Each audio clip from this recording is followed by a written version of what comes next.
This is the real reason to go solid. A solid separator can finally enable a lithium metal anode, pure lithium metal instead of graphite. Why does that matter?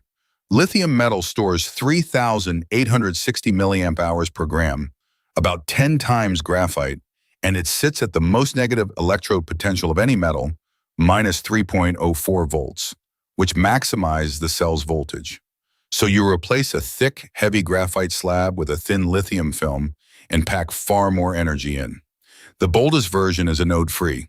The cell ships with no anode at all, just a bare copper collector, and plates fresh lithium onto it during charge, pulling that lithium from the cathode. Lighter, cheaper. Don't be fooled by the name, though. Anode-free still means a lithium metal cell with all of lithium's plating and stripping challenges. This is the jump from 300 to a targeted 400 to 500 watt-hours per kilogram. It sounds like the finish line. It isn't, because that solid meets solid contact I warned you about now bites hard. Here's the misconception that fooled the whole field. People assumed a hard ceramic would mechanically block lithium dendrites, those needle-like metal filaments that grow on charging and can short a cell. LLZO is stiff. Its shear modulus is about 60 gigapascals, roughly 15 times stiffer than lithium. By the old textbook rule, that should stop dendrites cold. Watch what actually happens. The filament doesn't push through the bulk ceramic. It sneaks through the weak spots, grain boundaries where crystals meet, pores, surface cracks.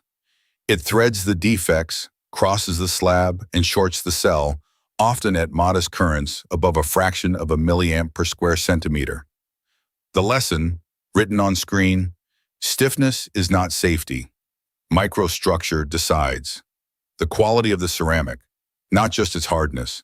And dendrites are only one of the solid problems. There's the interface resistance where solid meets solid, voids that open as lithium strips away, chemical reactions at the contact, and the need to physically clamp the whole stack. Let me show you that clamp. This is the quiet villain of solid state, not the bulk material, the interfaces. A liquid wets into every crevice. A solid touches its neighbor only at high points, like two sheets of sandpaper pressed together. That point contact means high resistance to begin with. Worse, when the cell discharges and lithium strips away from the anode, it leaves behind voids, tiny empty pockets that shrink the contact further and choke the current. The fix is almost crude: squeeze the whole stack. Real lithium metal solid-state cells run under external mechanical pressure, typically 1 to 7 megapascals.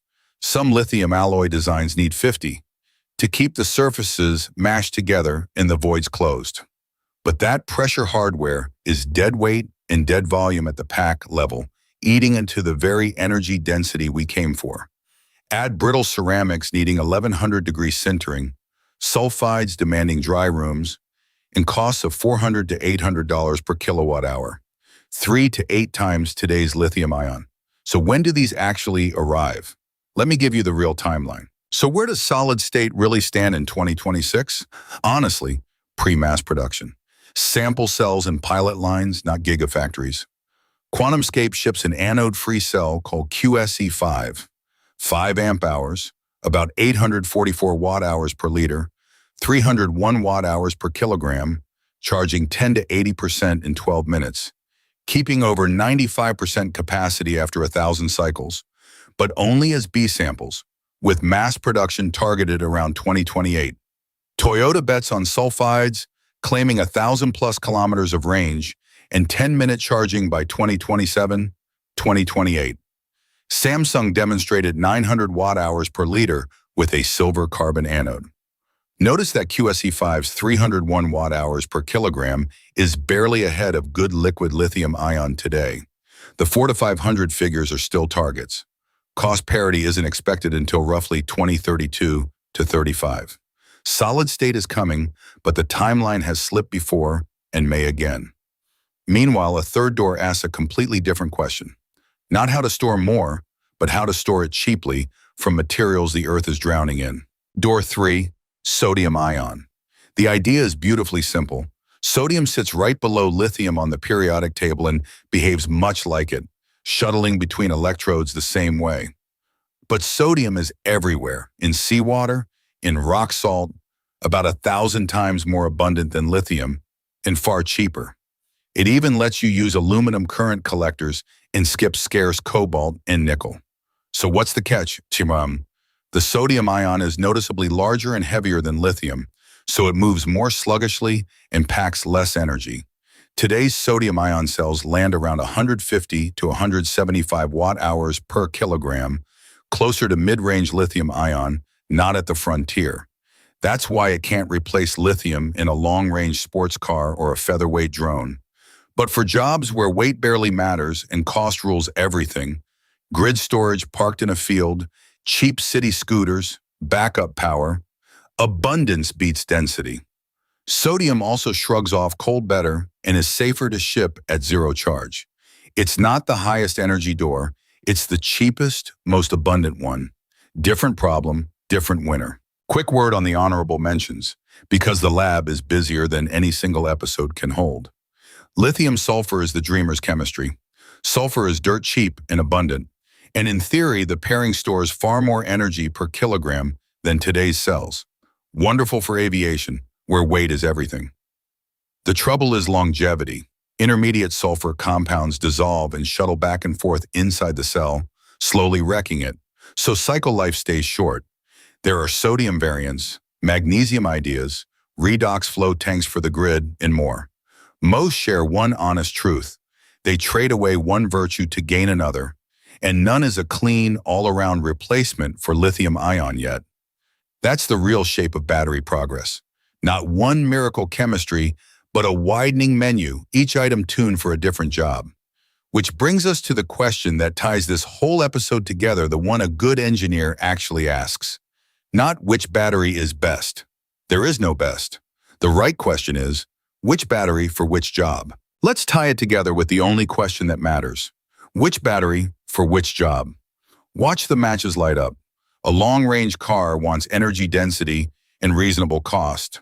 So silicon-blended lithium-ion today, edging towards solid-state lithium metal as it matures. An airplane or a drone obsesses over watt-hours per kilogram. So high silicon cells now, lithium-sulfur if its life problem ever cracks. A smartphone craves watt-hours per liter in a thin shell. That's exactly why silicon-carbon phones already exist. Grid storage, parked in a field, doesn't care about weight at all. It cares about dollars per kilowatt hour in safety, so sodium ion and cheap iron chemistries win. And anything needing maximum safety leans towards solid electrolytes once they're affordable. See the pattern? Energy, volume, cost, safety, lifespan. Every chemistry maxes some and sacrifices others. There is no universal best battery. There is only the best fit. The engineer's job isn't to crown a champion, it's to read the term and match the chemistry, which leaves us with one last hopeful thought. So, is graphite finished? No, it's the dependable floor we build up from, but the ceiling is lifting. Silicon is a dial we're slowly turning, buying energy a few percent at a time. Solid state promises safety and 400 to 500 watt-hours per kilogram. Real, but still mostly samples, with cost parity perhaps a decade out near 2032 to 35. Sodium trades energy for abundance and wins wherever cost rules. None of them is magic. Each is a careful bargain among energy, connect, safety, and life. That's not disappointing. That's engineering, honest and incremental.